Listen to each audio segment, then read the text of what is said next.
Hello? Yes, this is the Falcon speaking.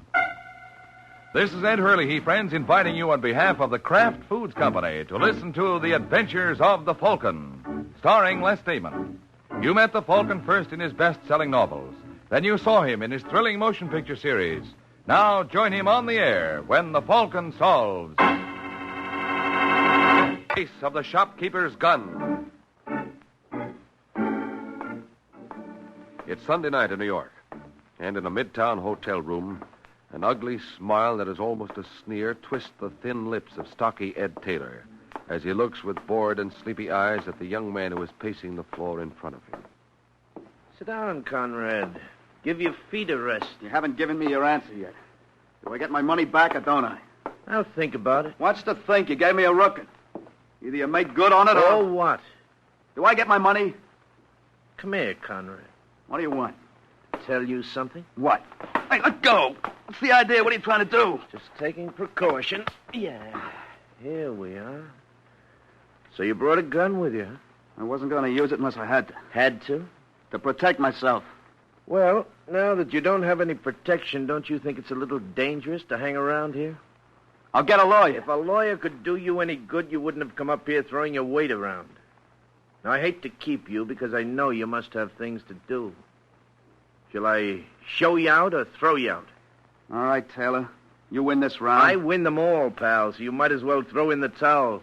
Unless you want to see what it feels like to get counted out. We'll see about that. Goodbye, Taylor. You're an old meanie, Taylor. That was no way to treat the fellow. Dumb jerk. He had a gun like you said he would. Yes, I wonder if he'll try anything else. I doubt it. But as long as he doesn't know we're working together, I can always find out. Well, let's see the gun. Here. Thanks. Could you hear all he said in the other room? Yeah. 45. Conrad believes in doing things in a big way. He probably won't quit. You'd better have a talk with him tomorrow. See if he's planning anything. Well, maybe it won't be necessary. I've thought of one way I can kill two birds with one stone. Or one bullet. What?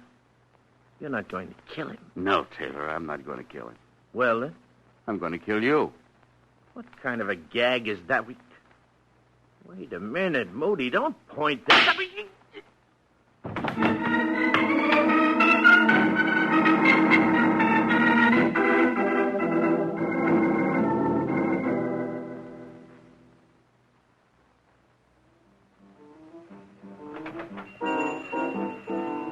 Are you the owner of this shop? What? I said, are you the owner of this place? Oh, yeah. George Conrad? That's right. How's business? What? I said, how's... Look, turn off that record, will you, so we can talk? Oh, yeah, sure. What were you saying? I said the record business must be pretty good. Why? For you to be able to blow 10 grand, Conrad. What? Who are you? Sergeant Corbett, Police Department. Police?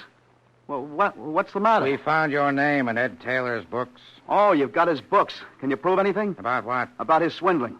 Oh, you think he's a swindler? Of course. Isn't that why you picked him up? Not exactly. Then what? We found a gun, traced it. You bought it a couple of days ago. That's right. What's that got to do with... the gun with... that killed Taylor. Killed? That's what I said. Oh, so that's it. But surely you don't... Look, if I had anything to do with the shooting, I certainly wouldn't have left my own gun there. Why did you leave your gun there? My Taylor took it away from me. Why did you buy the gun? I thought there might be trouble when I demanded my money. So you admit demanding money, you admit you expected trouble, you admit you went up there with a gun. But I didn't kill him. Like I said, I certainly wouldn't have left the gun there. It wasn't left there. It was hidden in a trash barrel in an alley nearby. If the barrel hadn't been accidentally knocked over, the gun probably never would have been discovered. Well, then, all I can say is get out of my way. Hey, Conrad, stop!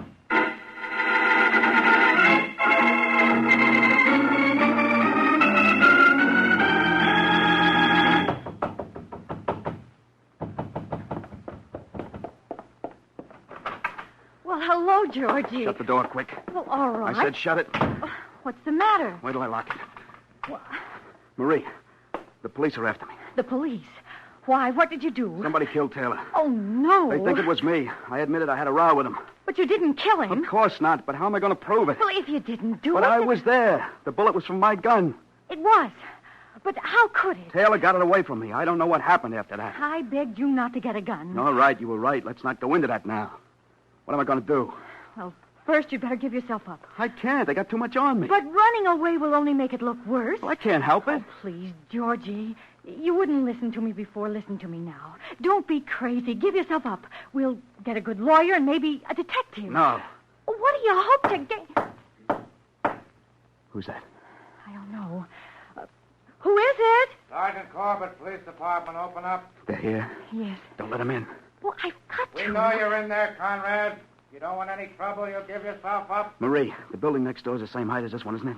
Yes, but what... I can get up the fire escape to the roof. Oh, no, they'll have the building surrounded. They'll shoot It's you. my only chance. Now, Georgie, please. I gotta try it. Then I've got to try this.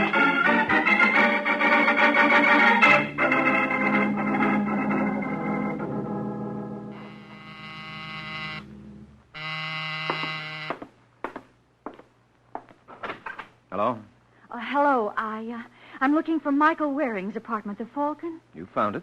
Are you he? That's right. Well, I'm Marie Cameron. I phoned you a little while ago. Oh, yes. Come in. Thank you. Now, since you called, I've been doing some research. The story's in the paper. Part of it. I want to give you the rest. All right, go ahead. Well, do you prefer to be called Falcon or Mr. Waring? I'll settle for Mike. All right, but in that case, you'd better call me Marie. All right, Marie. Now, what did you want to tell me? I turned Georgie into the police because I know he's innocent. Can't think of a better reason. Oh, I mean it. I was afraid if he tried to escape, they'd shoot him, but now that I've gotten him into this jam, you've got to get him out of it. You're pretty good at making up other people's minds. But he's innocent, and you're such a good detective. Am I? So I hear. You just keep listening to that kind of talk. I will if you live up to it. I'll try. Now, what makes you so sure Conrad is innocent? I know him. You also know he bought a gun. Don't tell me he was just going to use it as a paperweight. He bought that for self-defense. Oh, sure. Whoever heard of guns for anything else? You think he killed Taylor? His gun did. Oh, but that's just it. Can't you see how convenient it was that the trash can was turned over so the gun could be found? It was a plant. Maybe. According to the paper, Conrad claims Taylor got the gun away from him in a fight. But it didn't say what the fight was about. Do you know? Yes, that's why I wanted to see you. Taylor was a swindler. He sold Georgie an interest in a fake silver mining project. How did Georgie find out it was fake? Mr. Moody told him. Well, who's Moody? Oh, the man who introduced Georgie to Taylor. Oh. And when he found out Taylor was a crook, he felt terrible about it and told Georgie right away, but Georgie had already invested. Is Moody a friend of Georgie's? No, they met on a train, I think. Mm-hmm. Where can I find Moody? Well, I don't know, but I guess Georgie would. Why, what do you want him for? Do you think Moody can help you? Maybe in a number of ways. So if I'm going to help you, I'd better get moving. Where are you going? To jail.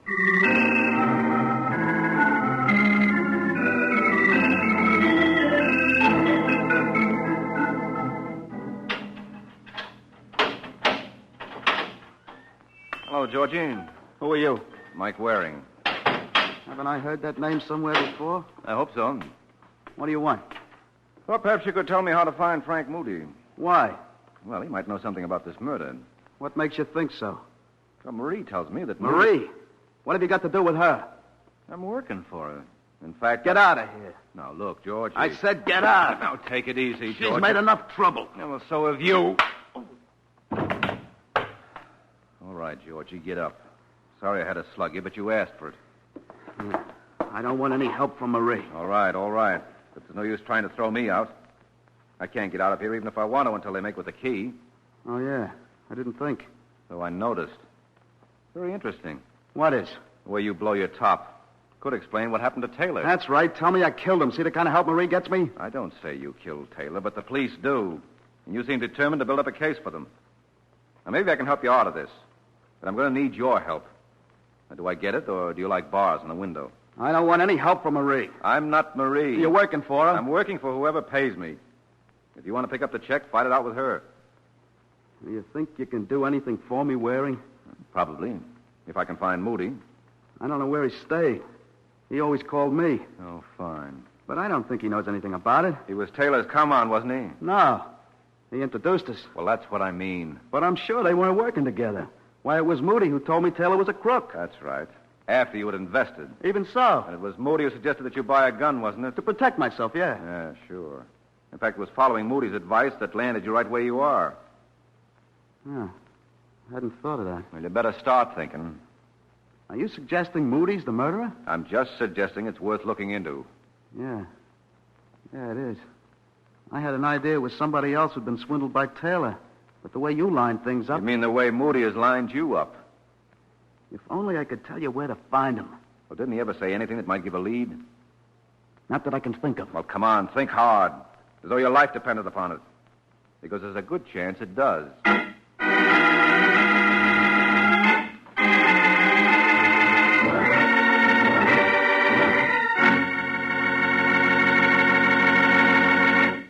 This is Ed Hurley, friends. Well, it sounds as though Mike and George Conrad are going to have to think pretty hard to find Moody.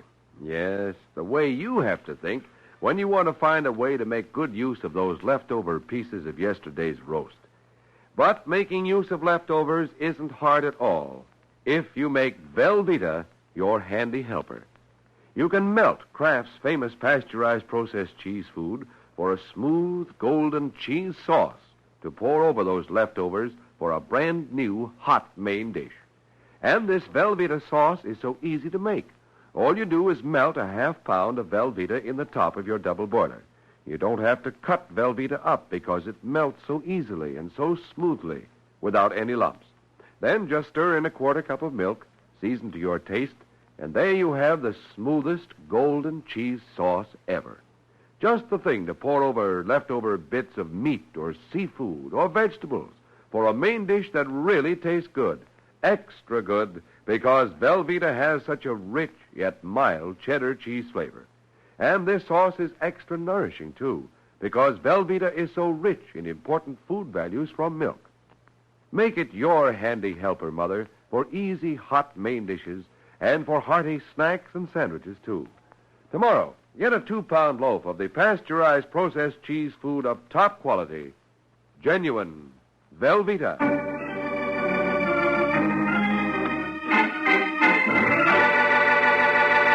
Now, back to the adventures of the Falcon. 10 minutes have passed since Mike Waring had his talk with Georgie Conrad. Now the Falcon drops into the Homicide Bureau to have a talk with Sergeant Corbett. Hello, Corbett. Well, you've done it again. Oh, you, Waring. What have I done? With your usual brilliant logic, you've locked up the wrong guy. If you're talking about Georgie Conrad... Who else? Now, don't tell me you pulled any other boners. Boner. Yeah, you're right, Waring. Conrad is undoubtedly innocent. That's why he pulled a sprint when I questioned him. Well, he's impulsive, that's all. Sure, he runs for cover when he sees a badge. This kind of impulse I don't go for. Doesn't prove anything. Doesn't have to with all the rest we have on him. You could be wrong. I'm willing to be shown. What have you got? The character who got Conrad into this, Frank Moody. What about him? Well, that's what I want to ask you. You have anything on him? Just that he's a name Conrad gave me. He has no record. He has no address.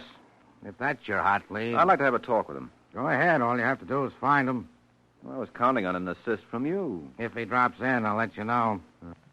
Oh, you're too good to me. Think nothing of it. Believe me, Corbett, I don't.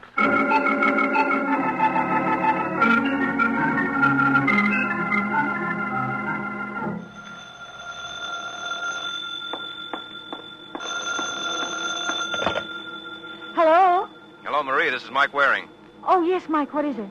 Did you ever meet Frank Moody with Georgie? Once. Well, once is enough if you remember him. Oh, I think I would if I saw him again. Good. How soon can you get here? Where? The Hollis Hotel. Is Moody there? That's what I want you to tell me. I'll be right over.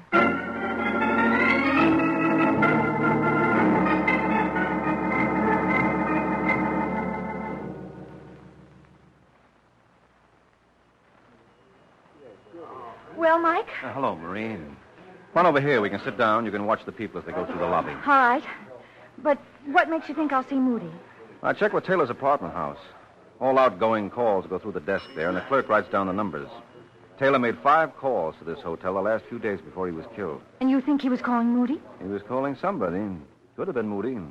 Did you ask for Moody at the desk? No, naturally. They say there's nobody here by that name. But who says he used his right name? Well, how long do you expect me to sit here? Until you see Moody. It may take all day. Well, all right, if you want to help Georgie. Oh, do you think Moody can help? I wouldn't be surprised. But suppose he's checked out, or suppose it isn't Moody who Taylor was calling. Well, you can't always play a sure thing, Angel. You're the one who said I have to clear Georgie. Now, if you can't spare the time. I'm willing. But I just hope it... Hey, wait a minute. There he is. Where? Waiting for the elevator. Good, I'll join him. And it didn't even take 5 minutes. Are you kidding? This is the third lead I've tracked down, and it's the first one that was even hot enough to call you in on. I'll be seeing you, Marie.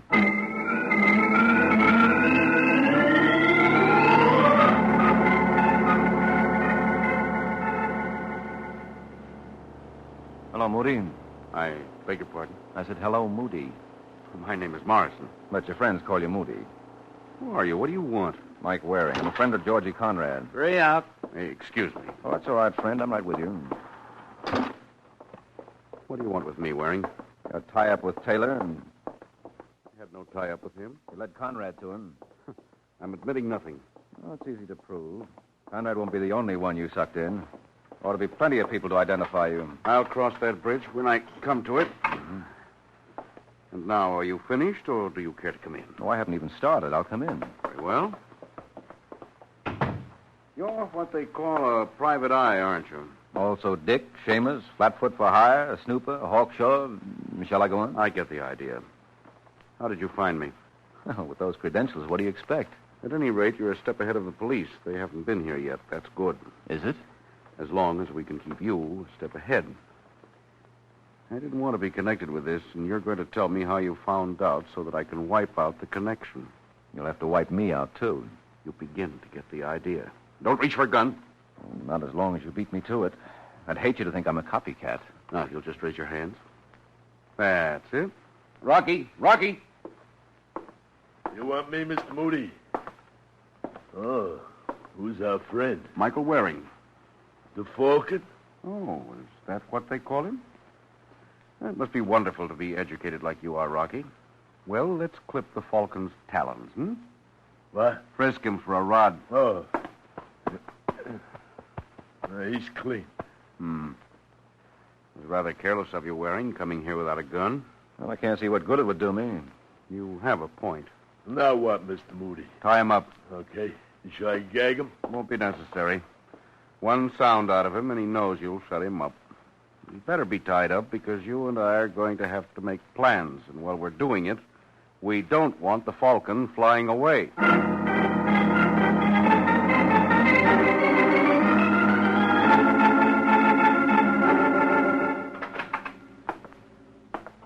Well, Waring, how do you feel? Fit to be untied. Oh, you and your boy had your confab? Yes, Waring. So? I have things to do. Rocky will keep you company. So long. Take care of him, Rocky. Yeah. You sure walked into something, mister. Yeah. But maybe I'll get out of it. Moody doesn't seem very smart. Who says so? He should have kept up his bluff. This rough stuff just clinches things against him. Yeah, but who knows about it except you? And you're not going to talk. There's only one way to shut me up. He knows that. Let the police know I'm working on this case. Anything happens to me, they'll know it's tied to the Taylor murder. So what? So what becomes of the frame Moody had worked out for Conrad? Conrad's in the pokey now, so that clears him of anything that happens to me. You don't give Moody credit. You think he didn't think of that? Doesn't look like it. So the frame against Conrad folds. Might anyway with him hollering for him. But the question is, who framed him, huh? And what's Moody's answer? What's the matter with Conrad's girl? Marie? Yeah, she turned him in. Who's to say she didn't do it to protect herself? Oh, so that's it. That's it. And then she hires you to make it look like she's innocent. But you stumble onto something, so she has to get rid of you, too. I see. She's not in stir, so anything that happens to you will fit right into the picture. Mm-hmm. Well, I've got to apologize to Moody. I underestimated him. You're the one who's playing it dumb. Me? Yeah. How do you figure that? Well, Moody's obviously a character who likes to go it alone. He gets rid of anybody who knows too much about him, or with whom he has to split. Little blood, more or less, doesn't mean a thing to him. How long do you think it's going to be before he gives you a dose of same? He wouldn't. Maybe not. But if I were you, I wouldn't sleep so good. As soon as he decides you aren't necessary to him anymore... Shut up. Okay, just think it over. You're crazy. And not as crazy as Taylor. He thought he and Moody were partners. Look what happened to him. I said shut up. No. All right, Rocky. You don't want to face it. I suppose you expect me to let you go, huh? It would be the smart thing to do. Yeah? Well, even if Moody is like you say, what's to stop me from clearing out before he gets back and leaving you here? Nothing. Except that when Moody gets through with me, don't you think he'll go gunning for you? But if I let you go so you can finish Moody, what's to stop you from coming after me? Nothing. But my heart wouldn't be in it as much as Moody's. Well, I'll have to think it over. You do that. And think fast, because when Moody gets back, he'll be calling the shots. And I've got an idea he has one labeled for each of us.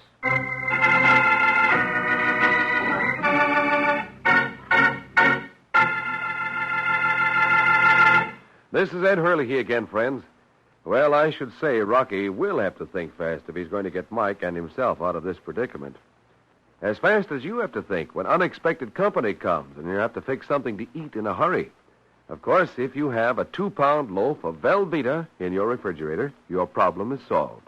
Because in a matter of minutes, you can slice Kraft's delicious pasteurized processed cheese food and make golden brown grilled cheese sandwiches your guests will really go for. And no wonder. Velveeta has such a fine, rich, yet mild cheddar cheese flavor. And Velveeta sandwiches are as wholesome a snack as you could want, because Velveeta is rich in important food values from milk and as digestible as milk itself. Make Velveeta your handy helper, won't you? For delicious, wholesome snacks and fine hot dishes, too, get genuine Velveeta tomorrow.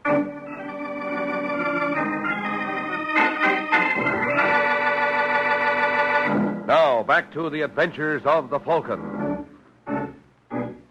It's a few minutes since Mike tried to convince Rocky that he was on the wrong team. Rocky is thinking it over, and he's still thinking when the door opens and Moody returns. Well, Rocky, I just talked to Conrad's girl on the telephone. She fell for it nicely. Yeah? Mm-hmm. I asked her to meet you in half an hour at Roper's Grill. Now, when she gets there, here's what I want you to tell her. Just a minute, Moody. What's that right over there? Where, Waring? In the corner on the desk. Looks like a telephone to me. Stay out of this, Waring. Well, I can't help wondering why you had to go out to phone with one right here in the room. Yeah. Was it because there was something you didn't want Rocky to hear? Couldn't it be something I didn't want you to hear? Well, considering your plans for me, doesn't seem likely.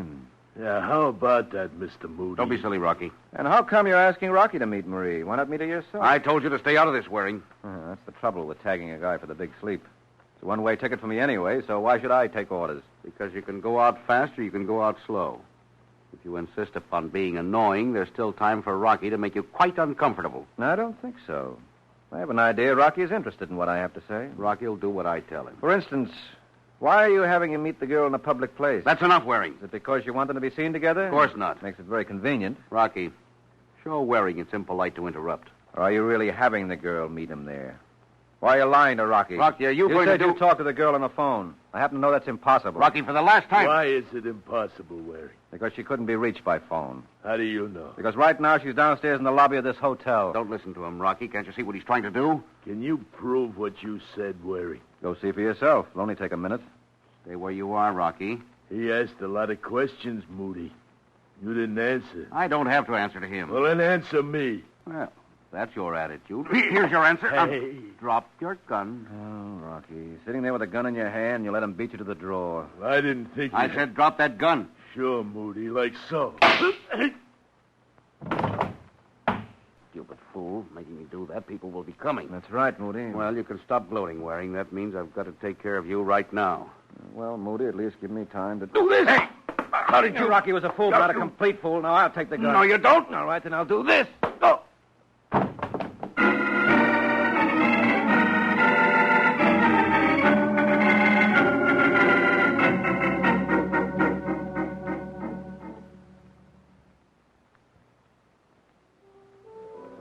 Well, you see, Corbett, Moody didn't know my hands were untied, and that gave me a chance to jump him. You mean you talked Rocky into switching to your side, Waring? Well, not entirely, but I had him worried. So he untied me and sat behind me with a gun in his hand. He wanted to see which way the cards lay, and he was ready to play either side. Uh-huh. But when he found out that Moody was double-crossing him, he was too slow on the draw. Oh, by the way, now that you've got Moody, did you get him to talk? Yeah, he signed a statement. Good. I was guessing it as double-cross. Did he fill in the details? Yeah, you were right about him not calling the girl. He just wanted Rocky to go out asking for her in order to establish a connection between her and Rocky. So that if anything happened to either one, the other would be blamed. Right.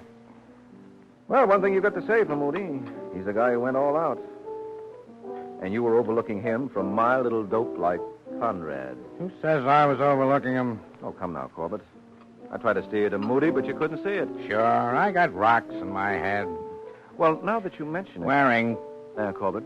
who did all the legwork tracking down Moody? Who got lassoed by a thug and nearly wound up with a bullet in his insides? What are you trying to prove? Who's sitting across the table from me right now with a shiner the size of a grapefruit, which he got risking life and limb disarming a desperate killer, who he has to turn over to me when he gets him disarmed? Well, all the time, dopey me can't think of anything but rest my feet in my desk and wonder what to do. Oh, now, wait a minute. Yeah, Waring, I got rocks in my head. You're the smart boy. You know something? That suits me just fine. Good night, genius.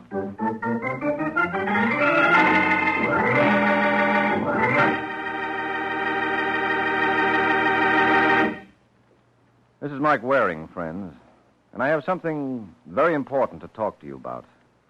It's your safety in an air raid. What? Can't happen here? Well, heaven knows we hope it never will. But we can't be sure, so we've got to be prepared. Yes, you, me, and every man and woman and child must know what to do to protect himself. There are official civil defense air raid instructions everyone should learn by heart. If you can't get these instruction sheets from your local civil defense office, send 5 cents in coin or stamps to the Superintendent of Documents, Washington, D.C. You got that? Superintendent of Documents, Washington, D.C. And be sure to learn these air raid safety rules by heart. You never can tell. They may save your life.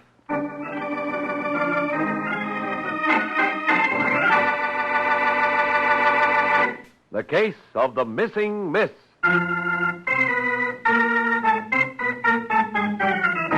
The Case of the Missing Miss. That's the title of next week's adventure of the Falcon. When Mike Waring learns that when you're playing games, the best place to play hide and seek is the morgue. So be sure to listen at the same time next week to another exciting adventure of the Falcon, brought to you by the Kraft Foods Company. The Adventures of the Falcon are based on the famous character created by Drexel Drake, produced by Bernard L. Schubert, written today by Jerome Epstein, and directed by Richard Lewis. Music was by Arlo. Les Damon was starred as the Falcon, with Ken Lynch as Sergeant Corbett. Be sure to hear the great Gildersleeve next Wednesday evening over most of these stations. In next Wednesday's broadcast, Gildy comes face to face with an hilarious problem and solves it in a way that will keep you laughing for days. Remember the show, the time, and the place. The Great Gildersleeve next Wednesday evening over most of these stations. Check your local newspaper for time of broadcast. This is Ed Hurley speaking for the Kraft Foods Company. Tonight, hear Light Up the Sky, presented by Theater Guild on NBC.